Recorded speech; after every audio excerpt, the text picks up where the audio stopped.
A paz do Senhor Jesus, eu sou o presbítero Rogério Lourenço e você está no canal Análise Bíblica. Seja muito bem-vindo, seja muito bem-vinda ao nosso canal. Se você ainda não é inscrito, faça sua inscrição, junte-se a nós, me ajude aí a chegar aos 500 inscritos, deixe o seu like no final do vídeo, se você gostar, logicamente, e também compartilhe este vídeo nas suas redes sociais, porque isso vai estar me ajudando muito, né? O canal, ele é um canal de estudo bíblico, e nós estamos fazendo um estudo do livro de Jó, né? Que é o assunto da escola dominical do quarto trimestre, né? Das revistas da CPAD. Estamos aí estudando a fragilidade humana e a soberania divina. Então, e hoje nós vamos estudar a lição de número 4. A lição de número 4, ela tem por título O Drama de Jó. O texto áureo da nossa lição diz: E disse, nu saí do ventre de minha mãe, e nu tornarei para lá. O Senhor o deu, o Senhor o tomou. Bendito seja o nome do Senhor. Está escrito no livro de Jó, capítulo 2, versículo 21. A verdade prática, idealizada pelo nosso comentarista, diz: a despeito das grandes provações que se abatem em nossa vida, à luz do exemplo de Jó, devemos permanecer fiel ao Senhor. Então, esta é a verdade prática. A leitura bíblica em classe, você pode depois pausar o vídeo e fazer a leitura. Está no livro de Jó, capítulo 1, do versículo 13 até o 22. Também no capítulo 2, do versículo 6 ao 8. Então você pode fazer a leitura aí na sua casa, né? Para que haja um melhor entendimento da lição. A lição ela tem 3 pontos principais: a tragédia de natureza econômica, a tragédia de natureza familiar e também a tragédia de natureza física e psicológica. E como de costume, todos os pontos principais têm os seus respectivos subpontos. Então, vamos lá. O que nós vamos estudar hoje na lição de número 4? O título já é bem elucidativo, né? Vamos estudar o drama de Jó, o sofrimento de Jó, as calamidades que se abateram sobre a vida de Jó, né? Tanto na área material, como na área familiar e também na área física, né? E até na área psicológica. Então é o que nós vamos estudar nesta lição. Então vamos lá. No tópico de número 1, nós vamos ver aí, no subtópico 1, o sucesso na esfera comercial. Então Jó, ele era bem sucedido na área comercial. A Bíblia diz que ele era o maior de todos os do Oriente, né? O comércio era e a atividade do campo eram suas principais atividades. Então ele produzia, né? Ele era um agricultor, ele produzia e também comercializava. Então ele tinha sucesso nessa área comercial, né? Jó pode ser comparado na sua época a grandes empresários, né, que existem hoje e nos diversos ramos do comércio. Então Jó era um grande homem, né, do comércio, um homem bem sucedido, né? Tinha uma atividade comercial muito ativa, muito lucrativa, né? E tinha um sucesso tremendo nesta área aí. Ele tinha muita gente a seu serviço, né? Tinha camelos para transportar aquilo que ele produzia. É como se os camelos hoje, né, como meio de transporte naquela época, talvez seriam hoje as grandes transportadoras, né? Com caminhões, bitrens, né? Que escoam a produção para todo o Brasil, né? Tem aí as grandes transportadoras que tem muitos caminhões, muitos motoristas. Então Jó pode se igualar a essas pessoas, né? Esses grandes empresários que tinham muito sucesso na área comercial. No tópico 2, nós vemos aí no subtópico 2 o sucesso na esfera do campo. Então Jó, atividade do campo, né, de Jó era sem dúvida o seu principal negócio, porque ele produzia. A Bíblia diz que Jó, ele tinha muitas juntas de bois, né? Muitas juntas de bois. E os bois, eles lavravam a terra, né? Se você for comparar com hoje, é como se Jó fosse um grande fazendeiro com muitos tratores equipados, tratores de última geração, para lavrar a sua terra, né? Para plantar, para produzir. Então Jó tinha também sucesso. Ele era um agricultor que possuía uma grande extensão de terra. Por que nós entendemos que Jó tinha uma grande extensão de terra? Porque ele tinha muitas juntas de bois, né, para lavrar a terra, e tinha muita gente a seu serviço. Então isso nos mostra que ele tinha uma grande extensão de terra para cultivar, né? Então ele também tinha sucesso na esfera do campo ali, né? Tinha ovelhas para produzir lã, né? Tinha jumentas, né? Até na área do laticínio, Jó era tinha muito sucesso em todo o seu campo de produção, tanto comercial como na agricultura. Jó, a Bíblia, ela resume, né, esta riqueza de Jó como Jó sendo o maior de todos os do Oriente. Então nós vemos que ele tinha sucesso na área comercial e também tinha sucesso na área do campo, na produção, né, na agricultura. O subtópico 3 e o 4, nós vamos ver os ataques que Satanás fez nessas duas áreas, na área comercial e na área da atividade no campo. Primeiro, no tópico 3, né? Subtópico 3, o ataque do diabo na esfera comercial. Então, o adversário procurou retirar aquilo que, graças ao trabalho duro, Jó havia conquistado. O que ele fez? Ele destruiu os animais e o pessoal a seu serviço, desestabilizando financeiramente. Então, se você voltar lá na leitura bíblica em classe, né? Por isso que eu disse que é importante ler a leitura bíblica em classe, no versículo 14, diz assim: os bois lavravam e as jumentas passiam junto a eles, e deram, né, sobre elas os sabeus e os tomaram. Depois, no versículo 16, diz assim que fogo de Deus caiu do céu e queimou as ovelhas e os moços e os consumiu. Depois, no versículo 17, nós temos os camelos, né? Ordenando os caldeus 3 bandos, deram sobre os camelos e os tomaram. Então Satanás foi direto, né, nos animais que eram a sua principal fonte de renda, né? Por quê? Camelos para transportar, bois para lavrar, ovelha para produzir lã, para produzir leite, né? Jumentas. Então nós entendemos que ele age, né, na fonte de produção de Jó e também nas pessoas que trabalhavam, né? Ele destruiu os animais e os empregados de Jó. Então ele já foi na fonte de produção, naquilo que gerava riqueza, né?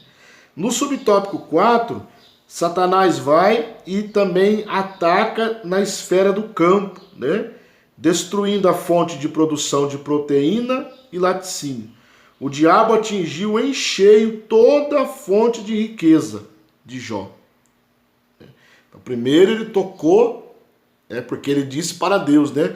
Jó é fiel porque o Senhor o cobre de bens. Então Deus permitiu que Satanás tocasse nos bens de Jó. E depois nós vamos ver que ele mesmo assim não blasfemou. Então esse tópico 1, nós vemos aqui a tragédia de natureza econômica. O sucesso comercial de Jó, o sucesso na agricultura do campo e também os ataques, tanto o ataque na área comercial como o ataque na área do campo, né? Depois nós vamos agora passar para o tópico de número 2, né? O tópico principal de número 2, nós vamos ver aqui a tragédia de natureza familiar. Então nós vemos aqui os filhos de Jó. Então, num só dia, Jó perdeu todos os seus filhos. 7 filhos e 3 filhas. A família de Jó era uma família perfeita. Por quê? Uma família grande, que era esperada naquela época, uma família muito grande, com 3 filhos, 3 homens para ajudar na produção e 3 moças, 3 filhas.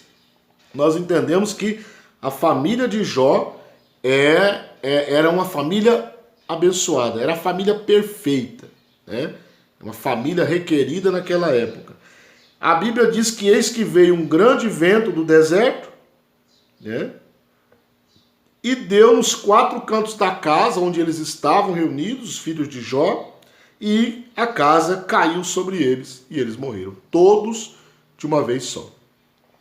Então nós olhamos aqui que a tragédia na vida de Jó, a tragédia familiar, ela iniciou de uma forma muito trágica, Muito trágica, porque ele já começou perdendo os filhos. E Jó era um pai dedicado. Era um pai, nós vemos na escritura que Jó orava pelos seus filhos, Jó, ele oferecia sacrifícios a Deus em favor dos seus filhos. Então ele era uma pessoa que se importava com a sua família. Então aí ele perde, imagina a tristeza de Jó perdendo todos os seus filhos de uma vez só. Depois, no subtópico 2, nós temos a esposa, que a famosa frase que ela fala na calamidade de Jó, ela fala: amaldiçoa o seu Deus e morre. Então aqui o autor ele coloca duas opiniões, sobre esta fala, esta frase, esta expressão da mulher de Jó. Muitos autores tentam suavizá-la quando a interpretam como sendo uma ironia feita pela esposa de Jó. Aí eles dão aqui uma paráfrase, eles parafraseiam o que a mulher de Jó diz. Era como se ela estivesse dizendo assim: você continua ainda com essa sua fé enquanto tudo desmorona em sua volta? Por que tudo isso? Deixe de lutar por isso, aceite a morte e morre, e deixe de lutar por isso e aceite a morte, melhor dizendo. Então aqui alguns interpretam assim que ela estava sendo irônica, um outro grupo de pessoas tenta atribuir um sentido ao texto que ela não tem, ou que o texto não tem, Diz assim que para estes, a esposa de Jó não estava mandando amaldiçoar a Deus, mas orientando a Jó a louvar a Deus e morrer em paz, Isso está fora do contexto do acontecimento. Por quê? O que o contexto imediato diz? Quando a esposa de Jó falou, amaldiçoa esse Deus e morre, Jó diz para ela, você fala como uma louca. Então não teria lógica, no caso essa segunda opção, não teria lógica. Por quê? Por que Jó chamaria a esposa de louca se ela está incentivando ele a louvar a Deus?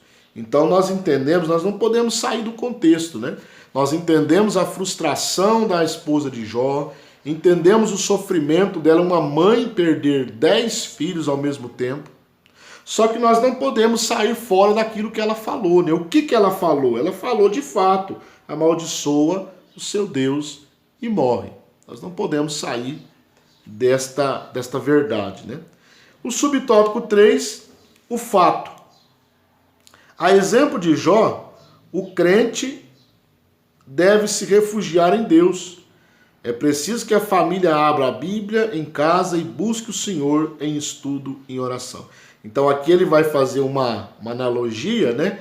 Ele coloca ventos entre aspas, né? Porque não é o vento literal, mas muitos fortes ventos que estão soprando sobre famílias inteiras, né? O vento da degradação familiar, dos divórcios, das drogas, né? Dos filhos desobedientes, dos filhos que não honram seus pais. Então, muitos ventos desses ainda continuam a soprar sobre as famílias, né? E qual deve ser a posição do obreiro, né? Do irmão crente, da esposa crente, os pais crentes?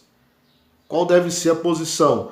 Coloque a família em estudo, devoção à Bíblia e oração a Deus, para que possa resistir a esses ventos que vêm, né, turbilhando contra a família.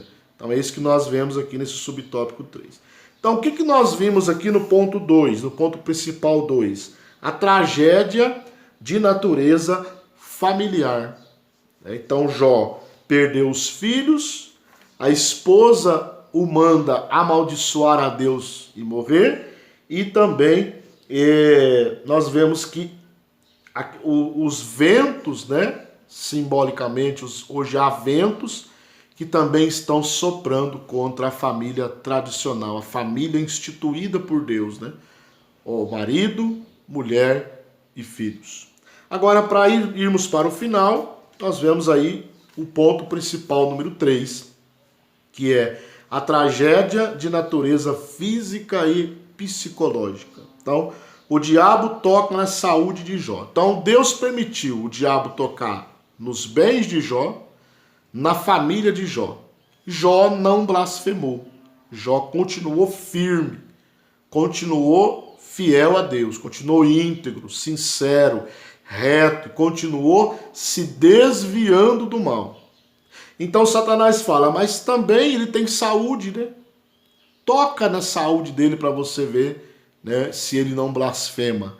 Então Deus permite Satanás tocar na saúde de Jó. Então ele vai, coloca, né, o adversário agora, ele tem permissão para tocar na saúde de Jó. Não podemos esquecer isso, tá? Ele recebeu permissão. Satanás só faz aquilo que está debaixo da permissão de Deus. Ele está sob limite. Deus coloca o limite para ele agir. Então ele vai, toca na saúde física de Jó. Aí no subtópico 2. Feriu a Jó de uma chaga maligna, desde a planta do pé até o alto da cabeça. Então todo o corpo de Jó foi tomado por aquela chaga maligna. Tocou na saúde física de Jó. Se você for ler o livro de Jó, você vai ver o quanto Jó sofreu por ter perdido a saúde, né? A Bíblia diz que ele se assentou, né, num local, talvez o monturo, né, talvez o lixão da cidade, a gente não sabe ao certo, mas ali tinha cacos e cinza, né? Então ele se assenta ali e começa a coçar suas feridas com caco. Pegou um caco de barro para raspar as suas feridas, né? Isso mostra a dor física de Jó, né? Aquelas chagas, né? Eu acredito que cheiravam mal, então a saúde dele foi totalmente abalada. Mas não só a saúde física de Jó foi abalada, mas também a saúde mental, né? O psicológico de Jó, né? Foi porque muita pressão, né? O ser humano, ele não é capaz de suportar tanta pressão se Deus não o ajudar, não tiver uma intervenção divina, né? Se não tiver uma intervenção divina, perdeu tudo que tinha, perdeu a família, agora perde a saúde. Imagina que pressão psicológica. No capítulo 3 de Jó, nós observamos essa pressão, né? Jó chegou a amaldiçoar o dia que ele nasceu. Falou, é melhor que não tivesse existido, né? Não há razão para comemorar o dia do meu aniversário. Porque olha que situação que eu tô. Mas tudo isso fruto do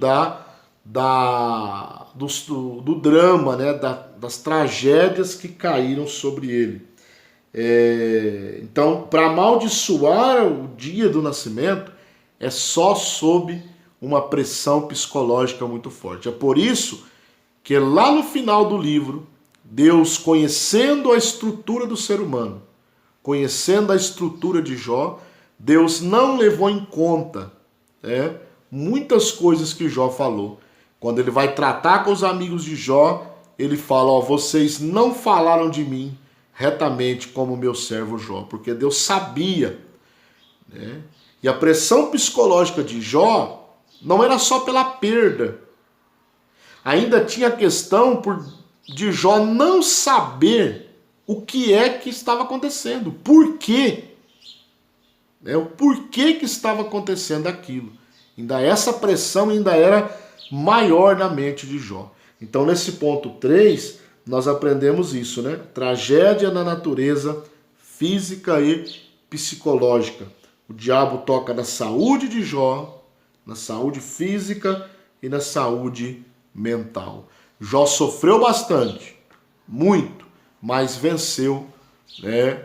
Mesmo com dúvidas do que estava acontecendo, Jó entregou ao seu sofrimento a Deus. E é o que nós devemos fazer, né? Às vezes nós não entendemos o porquê nós passamos por certas ocasiões. Nós não entendemos por que eu estou passando por isso. Mas o crente fiel a Deus, o crente que entende o texto de Romanos, capítulo 8 e versículo 28, o crente que entende esse texto, Romanos 8 e 28 diz assim, e sabemos que todas as coisas contribuem juntamente para o bem daqueles que amam a Deus, daqueles que são chamados por seu decreto. Jó ainda não conhecia este versículo, né?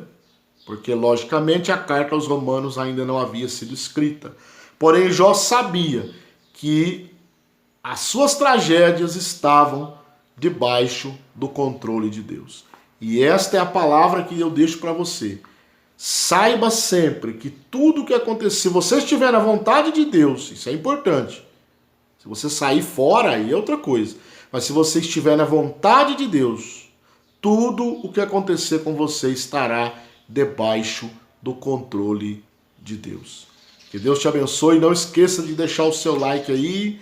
Não é inscrito ainda? Inscreva-se no canal, compartilhe, acione o sininho das notificações e fique com Deus e até a próxima aula, em nome de Jesus.